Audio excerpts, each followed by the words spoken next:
성격이 있죠. 제가 타고난 성격이 있고 또한 여러분들이 가진 성격이 있습니다. 근데 그 성격은 각자 다르기 때문에 서로 충돌이 있을 수 있고 또 서로 이렇게 안 맞을 수 있죠. 가족끼리, 부부끼리 안 맞을 수 있습니다. 근데 흔히들 그 성격은 부모님으로부터 이어받는다고 생각을 합니다.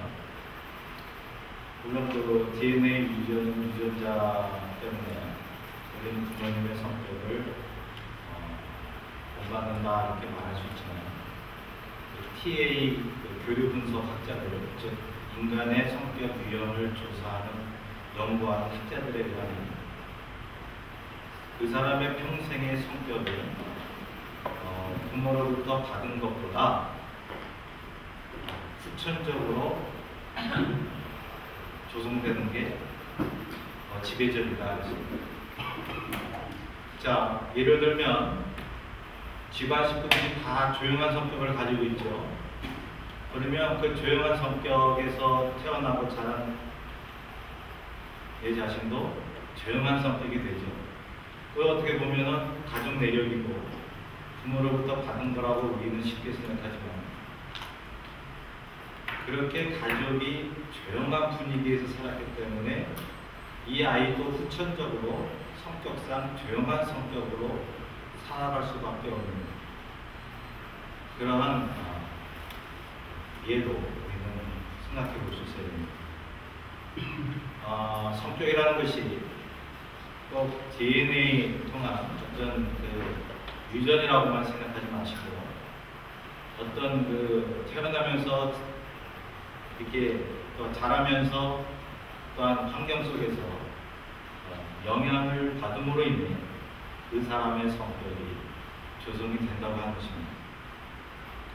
근데 그러한 성격이 조성이 될 때는 제일 중요한 시기가 우리는 어린아이 시절이라고 얘기하죠. 흔히 이제 태어나면서부터 5살 때까지가 그 사람의 평생의 기질과 성격을 조성한다. 물론 이제 어른이 되면서 성장하면서 조금씩 바뀌기도 하지만 그러나 학자들은 이구동성으로 그 사람의 기질 안 변하죠. 타고난 것도 있지만 그 어머니 태아에서부터 그 기질과 성격이 조성이 된다고도 합니다. 뭐 태아 교육이 중요하다는 게 거기서 나왔죠. 그래서 어머니가 이 아이를 뵀는데 맨날 남편하고 싸워요. 남편하고 뭐 안 좋은 감정 갖고 남편하고 또한 다른 사람하고 할 때 이 어머니의 심장 고동 소리를 태아가 듣습니다. 근데 어머니가 막 갈등을 겪고 싸우는데 이 고동 소리가 경쾌하겠어요? 불규칙하고 둔탁하죠.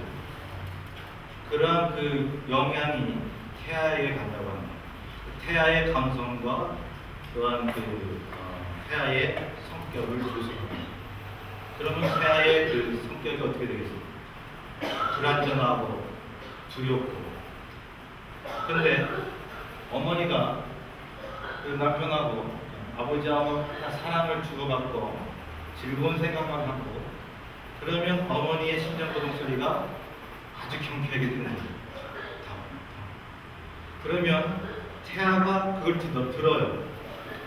그래서 태아의 감성적으로 굉장히 편안함을 주고 성격도 아주 원만하게 그렇게 만든다는 사실을 학자들이 연구 결과를 내놓았습니다.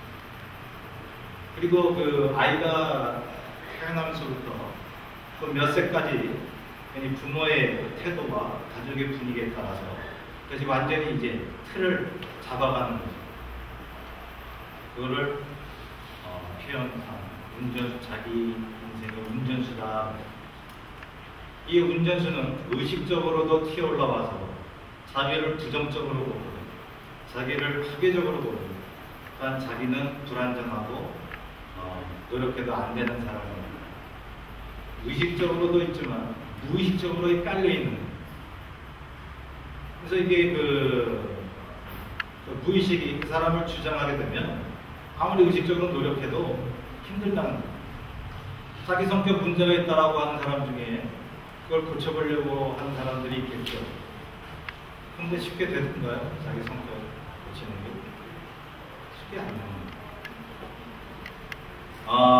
또한 아버지나 어머니가 이 어렸을 때 생활하면서 그 상처를 많이 받고 그 학대를 많이 받고 했던 사람들이 결혼하잖아요. 이제 엄마 아빠가 그러한 상처받은 사람으로서 서로 결혼해요. 그러면 요즘 학계 연구에 의하면 사람의 뇌 속에 어떤 케미칼적인 어떤 요소가 이렇게 파괴된대요. 그래가지고 내가 아이를 낳게 되면 그 DNA에 묻어나오는 그 아이의 뇌 속에 그걸 화학 성분 어떤 그 이름이 있는데요. 제가 잊어버렸는데. 그래서 그 아이도 생물학적으로 할 수 없이 부정적으로 되고 자아에 대해서 자신감을 갖지 못하고 그렇게 살게 된다는 겁니다. 근데 그 겉으로 드러난 의식은 아주 조그마한 부분이라도 수면 밑에 깔려있는 이 어마어마한 얼음덩이, 이 무의식이 우리를 지배하기 때문에 우리가 무의식을 터치해주지 않으면 치료가 불가능하다. 의식적으로 전혀 안 되는 건 아니에요. 근데 부분적인, 근본적인 치료는 그 사람의 영적인 부분과 무의식 부분을 다뤄줘야 됩니다. 근데 흥미로운 것은 이 무의식 부분에 거의 다 이 거대한 이 무의식 부분에 대부분이 그 짧았던 태아의 시간과 어렸을 때의 시간의 사건을 통한 무의식이 다 들어가 있는 거예요. 우리가 꿈을 꾸면 뭐가 나타나요? 내가 해석할 수 없는 이상한 것들이 많이 나타나요. 전혀 잊어버렸는데 초등학교 때의 친구 얼굴이 갑자기 나타나요. 그리고 어떤 때는 사자가 쫓아오고 하여튼 그런 것들이 아름다운 꿈을 꿀 때도 있고 그때 아니면 기분 나쁘고 무서운 꿈을 꿀 때도 있는데 지금은 또 프로이드라고 하는 정신분석학자가 꿈에 대한 해석에 대강입니다. 20세기에 가장 영향을 미친 학자라고 하는 프로이드를 예를 드는데 프로이드는 그 사람의 꿈은 자기가 기억하지 못하는 어떤 무의식 속에서 나타난다고 합니다.